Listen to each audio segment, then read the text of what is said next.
I don't know why it is, but every time I thought about Mark, Leonard Skinner songs would always pop into my head. I only had a few email exchanges with Mark throughout my time in the BDL, but I really do wish I would have met him in person or had a phone conversation with him at some point.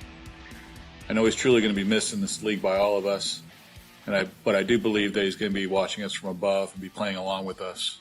And I bet if you listen real closely, you can probably hear him say, "Johnny, stop sending me these stupid trade offers of yours." Scotty, just know that we're always here for you, and you can always reach out to us at any time if you need somebody to talk to.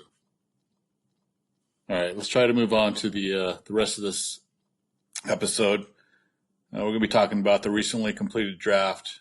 I'm going to rank each of the team's drafts from the top to the bottom, which should be pretty easy to do. It's basically going to be based on whoever has the most picks. And then we're going to rank each team's minor league system. We're going to start at the bottom and work our way up to the top.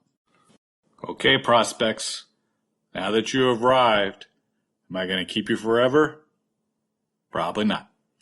I'm either going to drop you or trade you, probably within the next 3 years or so. But let's take a little close look at how our draft went, starting with round one. Round one had 6 teams picking in it. Started off with Wu picking at number 1, selecting Andrew Vaughn, first base, Chicago White Sox.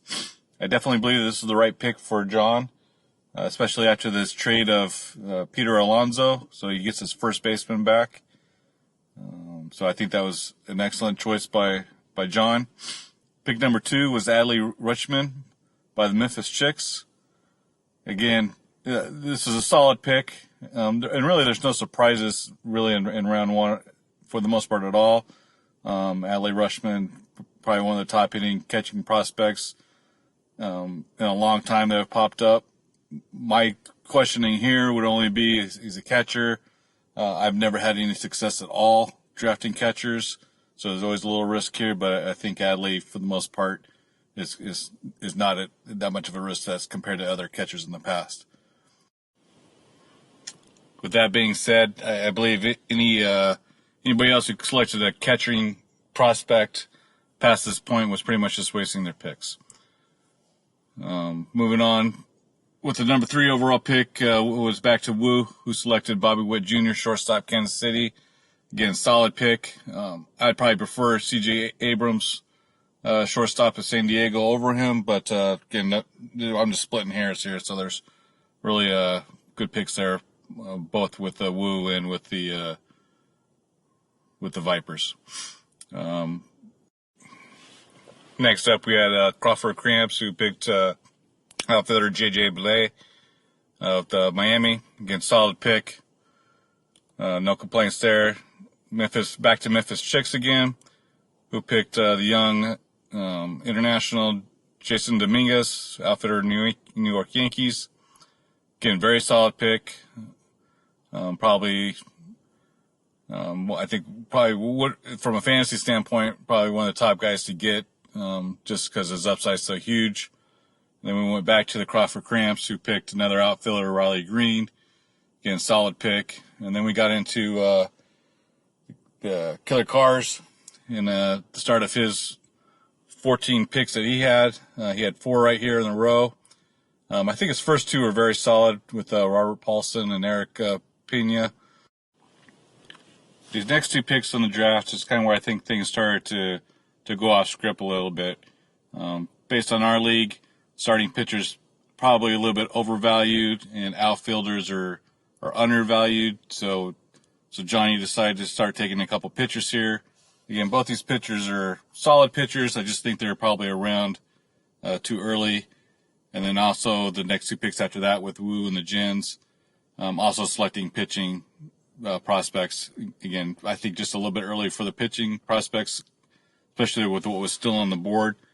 Crawford Cramps with pick number 14, followed up with outfielder Hunter Bishop, which, again, solid pick. And then back to Kansas City with the next 2 picks, selecting another pitching, George Kirby. Again, I think it's just a little bit early. And then definitely a little bit early with the Maximo Acosta. Again, he's a top prospect, but I think just a little bit early on him. But overall, still very solid first-round picks. Nothing real surprising. Maybe just a little bit early on the starting pitching and a little bit earlier on the Maximo pick, but no bad picks at all here whatsoever. If we jump into the second round, we started off again with the Cars, selecting outfielder Byron Laura. Again, this probably is not a very good pick here, especially with Corbin Carroll still being on the board. Kind of a reach. And then, again, Jen selecting another starting pitcher, Zach Thomas, and not selecting Corbin Carroll, I think was a mistake. But with that being said, when it was the Lions' turn to pick and him jumping on Corbin Carroll, that was probably one of the steals of the draft. Following out this round, I just kind of want to hit on some of the high points, maybe the best picks, and some of the worst picks. Again, I think that the best pick is Corbin Carroll, falling all the way to the second round. I think Josh Jung, also going to the Lions, was a good value pick. I think Boston Double Downs selecting Greg Jones, shortstop, Tampa Bay, was also another steal, towards the end of the second round. Great spot to be getting him at. Some of the bad picks, or what I would call the worst picks here, I think the Cards definitely reached on Hebert Perez, outfielder, Milwaukee. This guy's only 16 years old. He's a long ways away. I just think it was a major reach. You probably couldn't have gotten this guy off of waiver wires. I can't imagine anybody else really selecting him. And then also with the Rockets coming in and selecting catching prospect Tyler Stevenson. As I said earlier in the podcast, I just don't think catching prospects is the way to go. Other than that, there's probably really no other big surprises here. Let's move on to round 3. Again, I'm just more going to highlight, in round 3 is really where things probably started to get out of whack. We started going away from prospects and we started doing a whole bunch of different other things. So some of the highlights here, I think Bryson Stout, shortstop Philadelphia by the Woo, was a good value pick. The Cars selecting Emmanuel Klaus, pitcher for Cleveland.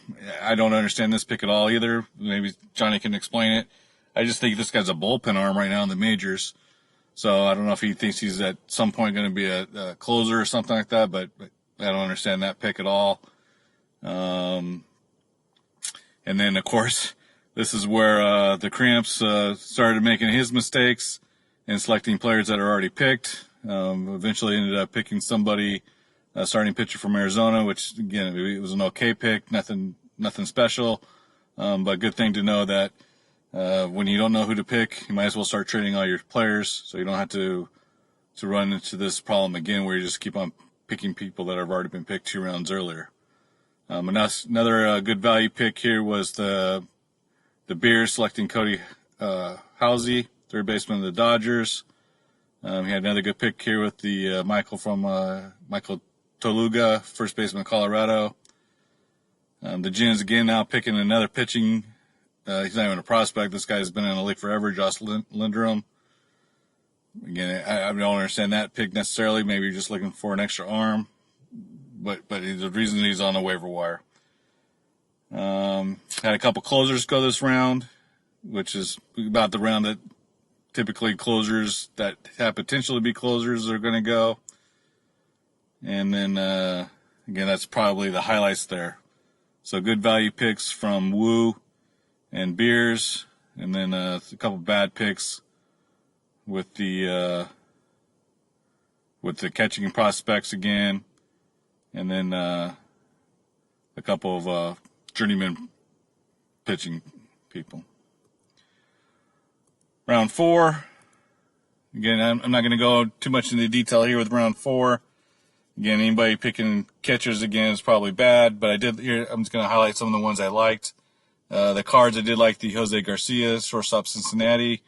Seems to be an upcoming guy. Really liked the Luz Angel Acuna pick from the Boston Double Downs.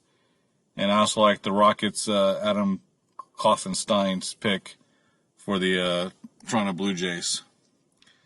Round 5, round 5 is pretty much, can't really have a bad pick in round 5. Most of these guys will probably be dropped.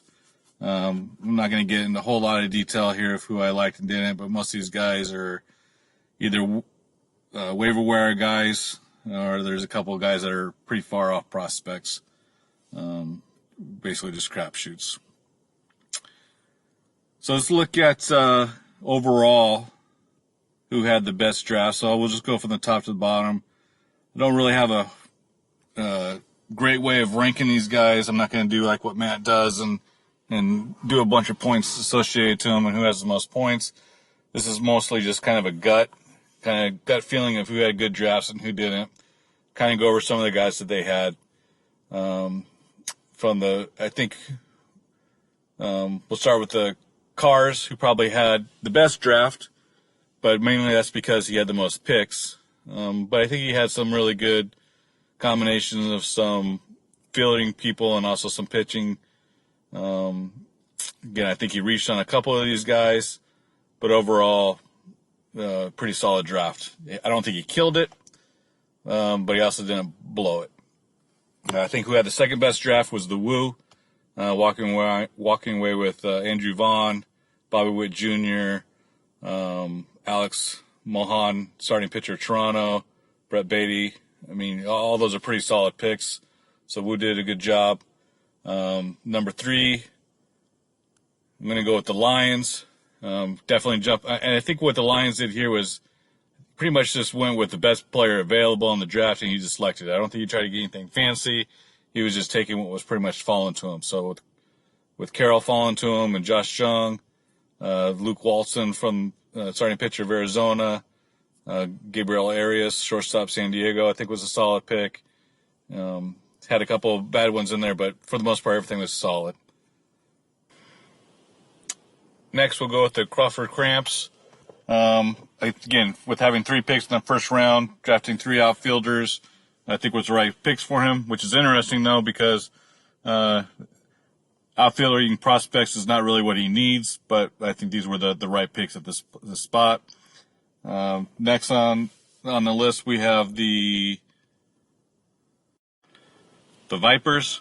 Grabbing C.J. Abrams is awesome. Matthew Allen, again, good starting pitching prospect from the Mets. I think those are solid picks. The other ones were good at where they were selected. After that, I have the Boston Double Downs. Grabbing Greg Jones, shortstop, was a great steal, and then he kind of just more went for a potential closer, an international outfielder, and again, grabbing Acuna, I think was a really good pick, and I also really liked the Luis Trevino pick. So Boston Double Downs had a really good draft. After that, I have the Memphis Chicks.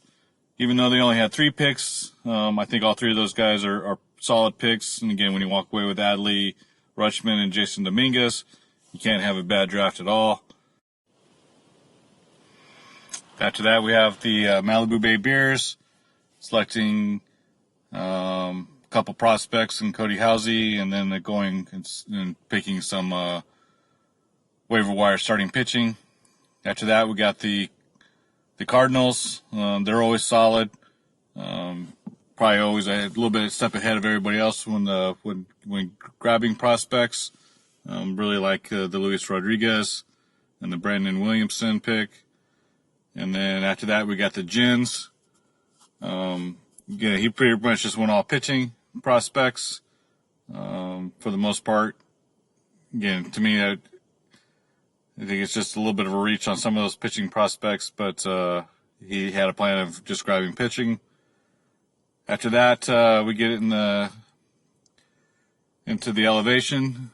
Again, his strategy is always way different than everybody else's. I don't believe or believes in prospects. He's always going to be looking for who's going to help his team now. So pretty much everybody that he drafted is has some major league experience, and he'll find a way to manipulate the minor league system to get these guys on there and use them when he needs them. And then we have the Rockets after that. Yeah, I just don't think he did anything special. Seth Corey, starting pitcher, San Francisco, is a solid pick. But after that, Tyler Stevenson, again, I already talked about him. Oswald Peraza, shortstop, Yankees. I think that was a big reach there, even though it was in the 4th round. And again, the only other pick that I really liked here was the Adam Klopfenstein of the pitching for the Toronto Blue Jays. And then you had the Scottsdale Scorpions with their 2 picks. Again, nothing special really there. And then the Wallabies, Damage, and the Amish Brotherhood, all just having one pick each. And again, it's getting hard to make a living off of just picking one person in the middle of the draft or towards the end of the draft. So that's who I think had the best drafts from the top to the bottom. Again, probably somewhere in the middle there. Again, you could probably rearrange them a little bit differently. But again, I think for the most part, we all did great. Definitely like the pace of which the draft went. So good job, everybody. So let's switch gears just a little bit here.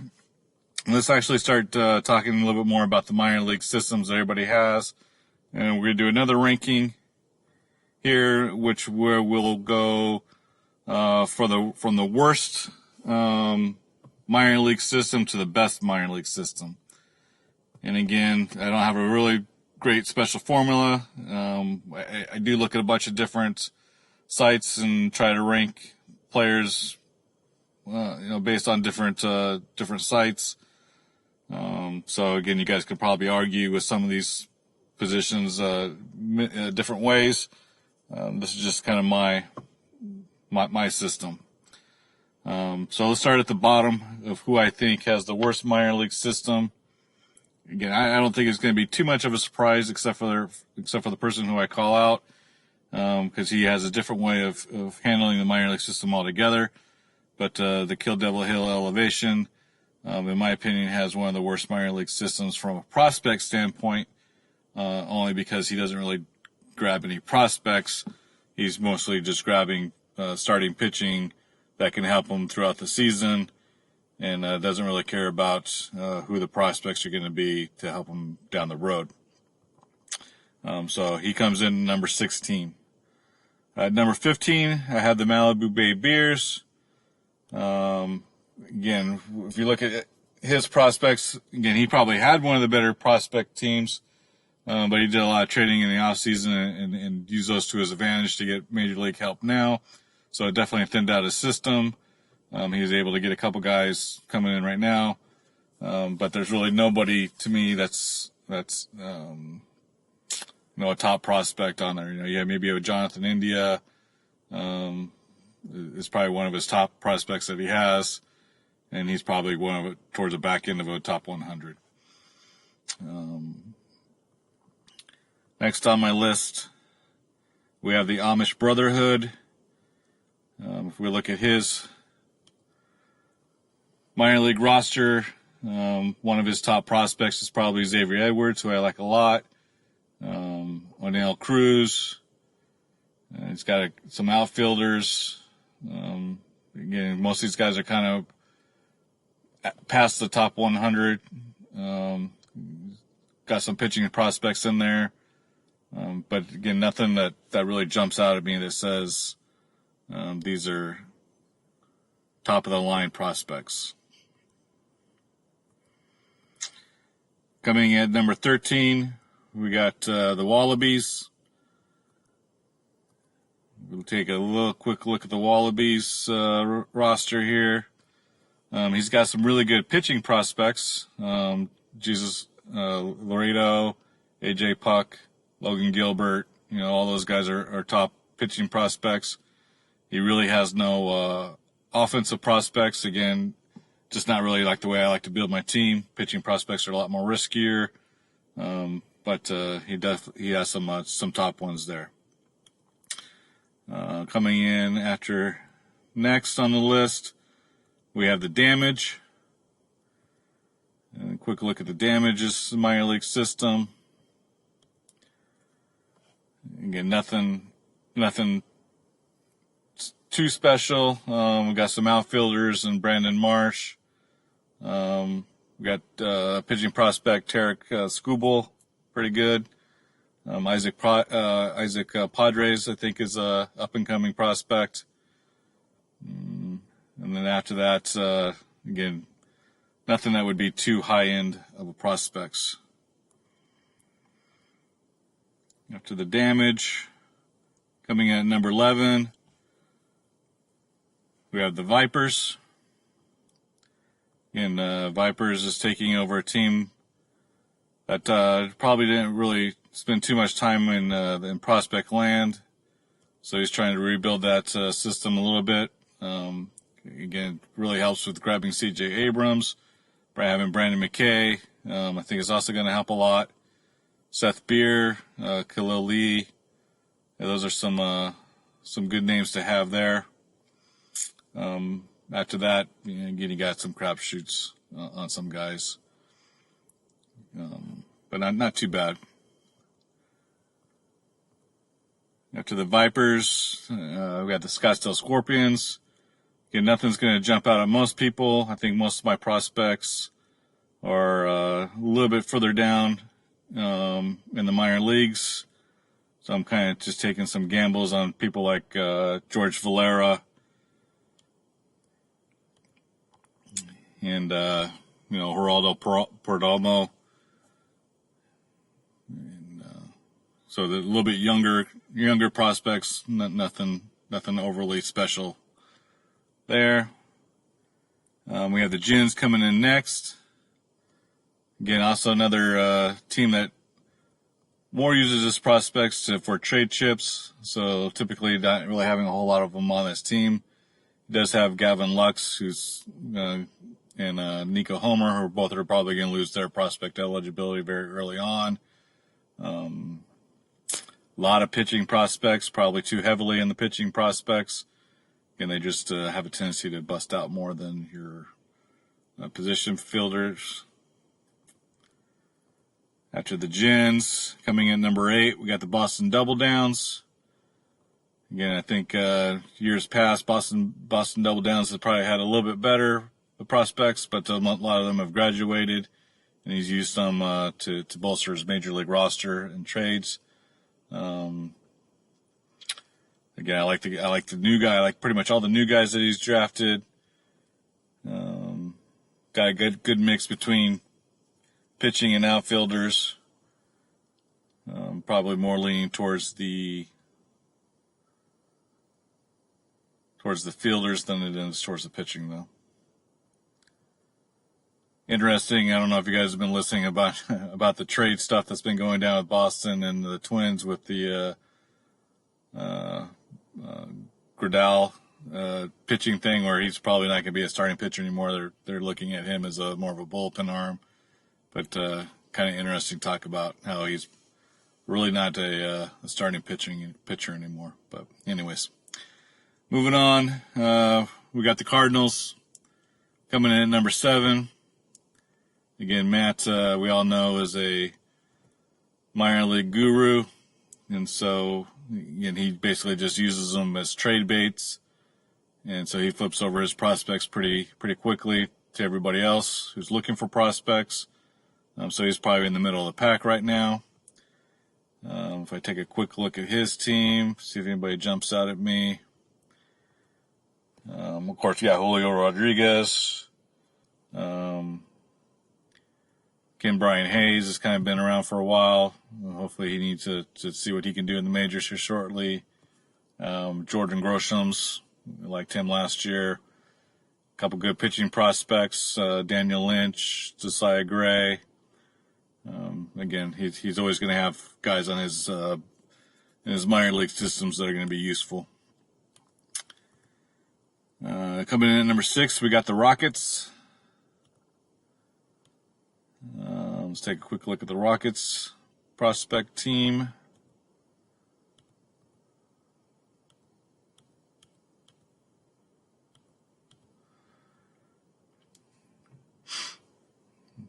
Again, we got a good combination of both pitching prospects and position prospects. Alex Kirilloff, Jazz Chisholm.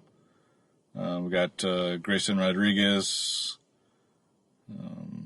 Eric Bedino, Braylon Marquez, who's definitely going to be jumping up on prospects list. So good combination. Coming in at number 5, we have the Lions.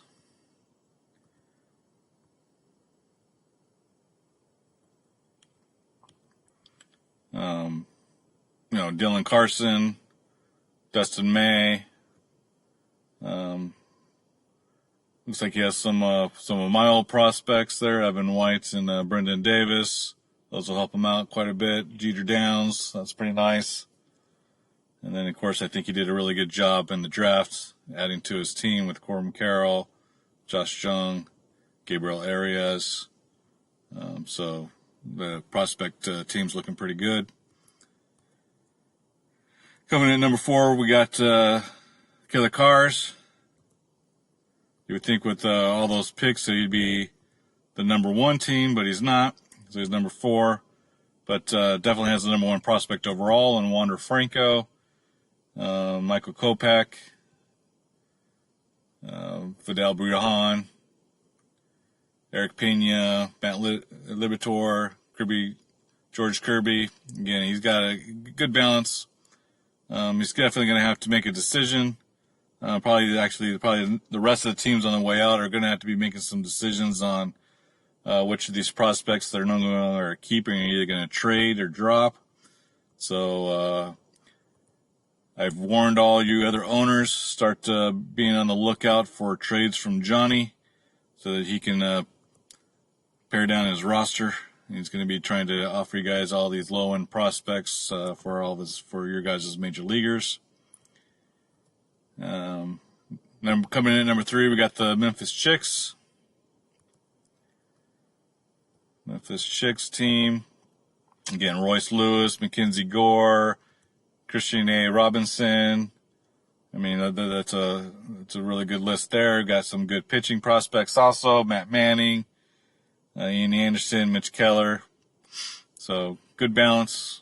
Again, also added two very top prospects, Justin Dominguez and Adley Rushman. So he's on his way. One thing about the Memphis Chicks, and again, I don't know how many of you guys really follow the organizations of every team, but this organization has no luck whatsoever. They've only made the playoffs once in their entire history. So the Chicks definitely has an uphill battle. So if he ever does make the playoffs, it's going to be a miracle. And at that point in time, he should deserve the Ripken Award at that point in time. So we'll keep an eye out for that. Definitely has an uphill battle, though. Coming in at number 2 with the best minor league system, we have the Crawford Cramps. Let's take a quick look at that team. We got we got a bunch of outfielders. What do you guys? What do you know? We got a bunch of outfielders, right? Joe Adele, Jared Klinek, Riley Green, Alec Thomas. Again, all great prospects. Definitely heavily cited on the offensive side, which is good. Got a couple starting pitchers in there. But if you need an outfielder prospect, go hit up the Cramps.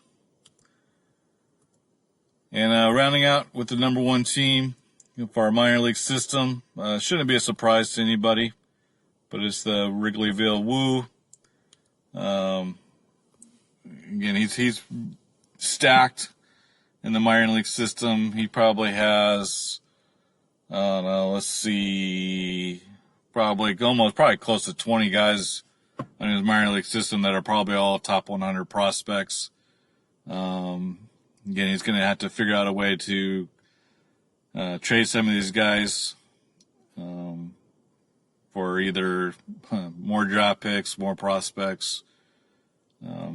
This is kind of why the Peter Alonso trade didn't make a whole lot of sense to me, only because I don't think he really needed more prospects to help out his team. But he's pretty much got everything you want. He's got a good balance of position players and some starting pitching.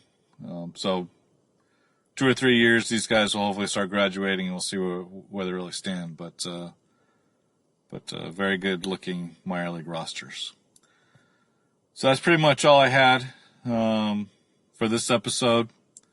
Let me know what you guys think. I'm sure you guys probably disagree with some of the analysis.